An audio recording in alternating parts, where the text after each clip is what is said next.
The lockout at Canada Post is less than 24 hours old, and already it's coming to an end. The federal government will table legislation before the day is out, ending the labour dispute.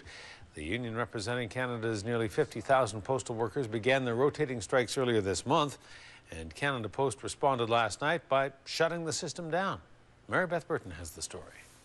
The gates at Victoria's Discovery Street Postal Depot are locked. Postal workers are locked out. Canada Post made the decision last night, catching some staff in the capital off guard. Management told them to, stop working and leave, get their cars and their personal belongings and leave the floor. The corporation's move comes after 2 weeks of rotating strikes by the union. The current path we were on was not going to get us to negotiated settlement. So our goal is a negotiated settlement. As the picket lines went up all over the country today, the labour dispute became political. Tonight we'll be putting on notice legislation to restore mail delivery for service for Canadians.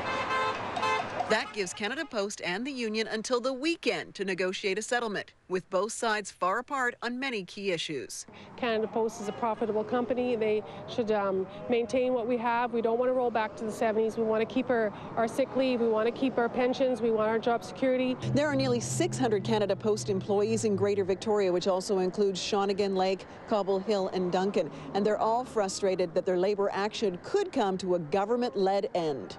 UVic professor Kenneth Thornycroft, a labour relations expert, explains what happens when the government steps in. It seems to me there's two principal options. The first would be the government would legislate the employees back to work under the existing terms and conditions and appoint an arbitrator to define the new terms and conditions of employment.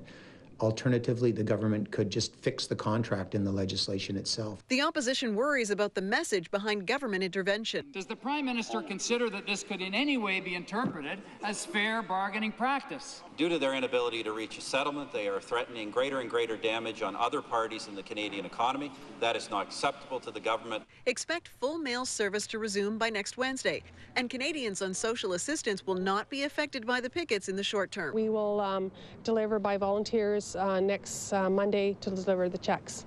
Canada Post says it's lost $100 million since the labour dispute began, but are both sides losing the battle of public opinion, with plenty of talk about postal privatization. I think where we're at in terms of the postal service is where we will continue to be for the immediate term and maybe for the medium term. 15 or 20 years out, it's anybody's guess. In Victoria, Mary Beth Burton, A News.